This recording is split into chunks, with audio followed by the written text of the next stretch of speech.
5.89% is the Vietnamese GDP growth rate in 2011. It's a huge number. In fact, it's more than double of the world's average. But this is the problem.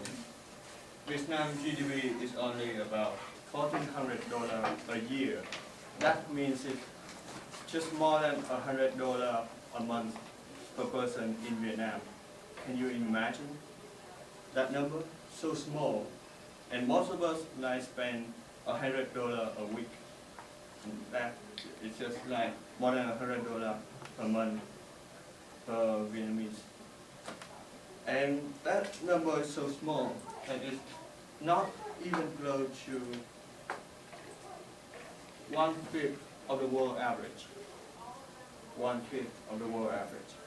And if we compare to the world's highest GDP per person, Monaco, it's about 124 times. 124 times. And Vietnam's GDP is ranked about 145th. It's just like the bottom end of the rankings of nearly 200 countries, and Vietnam is 145th. Another number, 86, is at the bottom of the rankings of Global Innovation Index.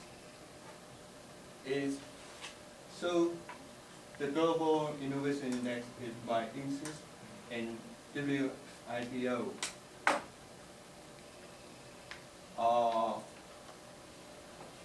These organizations are from the United Nations.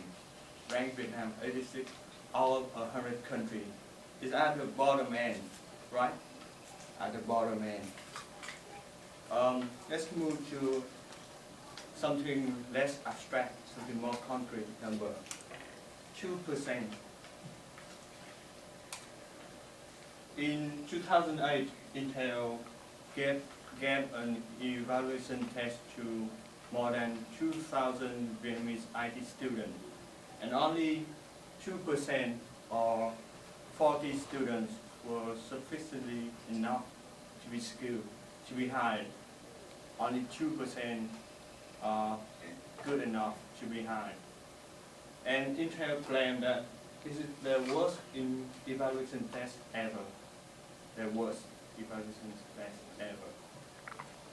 And in 63% is the number of students, first year graduate, unemployed because their lack of skill. The numbers was conducted by the Ministry of Education and Training. More than half of the employers claimed that they were having difficulty in hiring laborers because the labor are lack of skill. The number is conducted by the Vietnam Institute of Labor and Science Social Affairs. More than half of the employers in Vietnam having difficulty in hiring laborers. So, why we have those numbers? Why? There's a variety of research theory, and Fulbright is one of them. Fulbright is run by Harvard University. And in a report, Valady and Wilkinson, two professors in Harvard, discern that the economic development of East and Southeast Asia reveals the close relationship between development and higher education.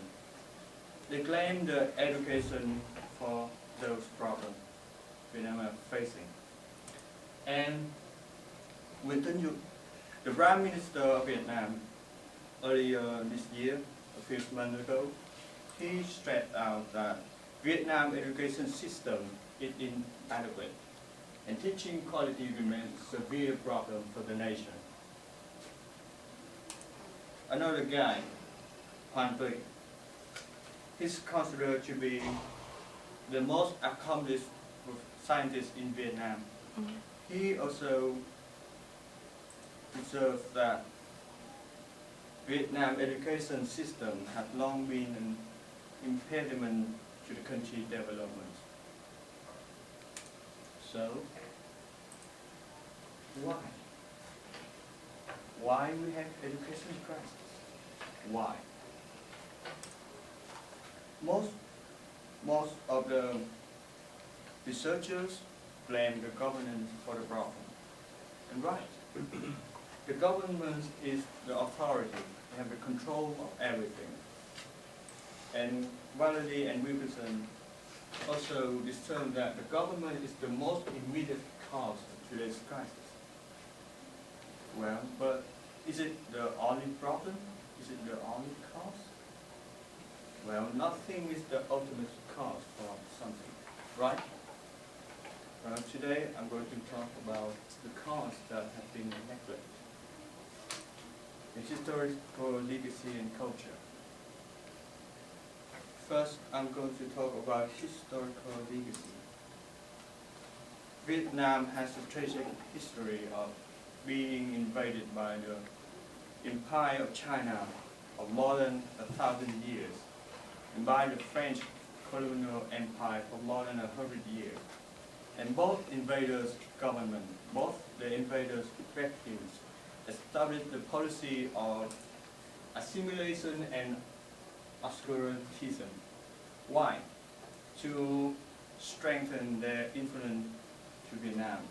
They have more control over Vietnam. So they established those policies. And therefore, Vietnam culture is strongly influenced by Confucian. And what the effects of Confucian I will talk later. And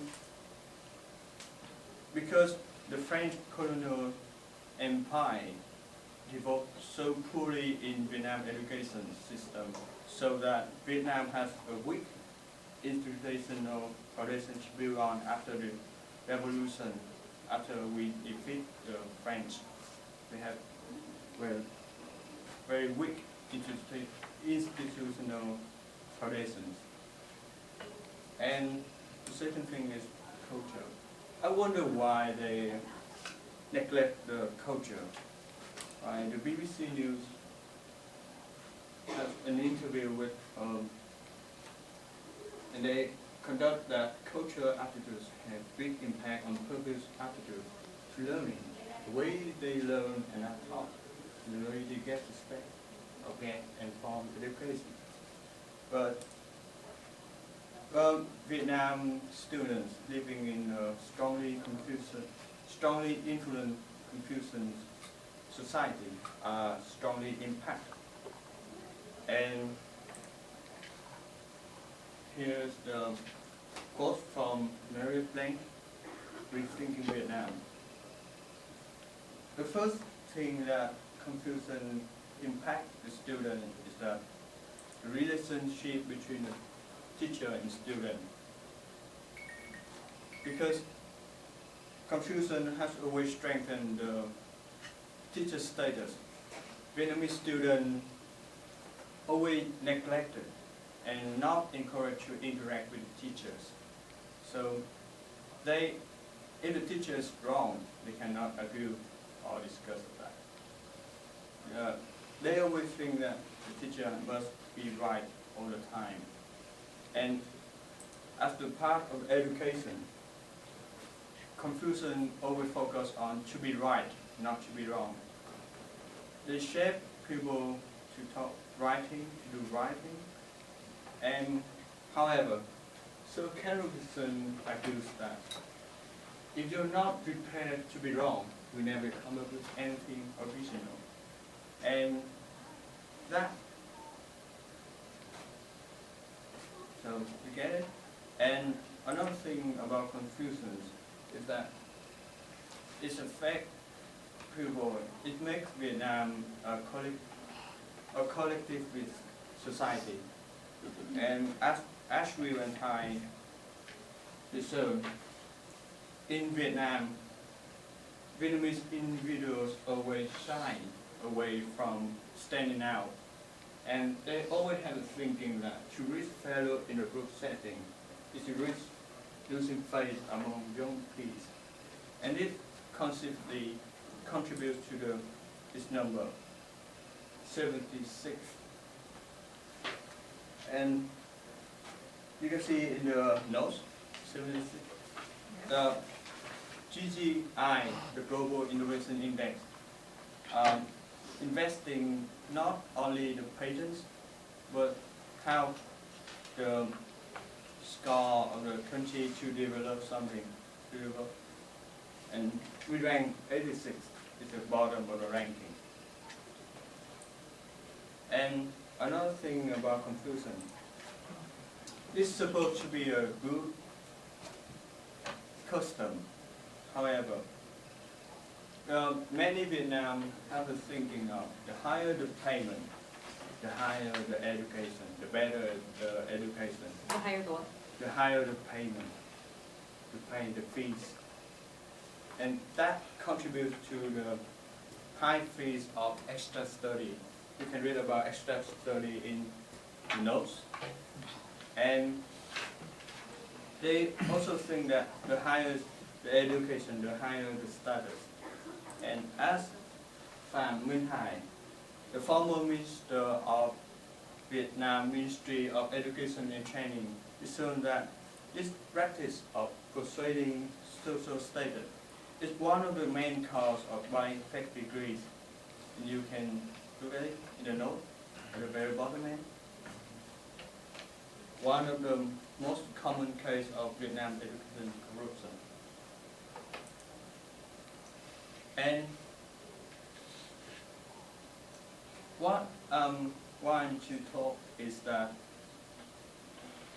culture and historical legacy has a strong impact on the society. They connect with the society. So this is one of the causes that must not be neglected in research, must not be neglected in changing the system. And as Jonathan London research, this is very important to change some of the culture to have a better education system. So, thank you for listening.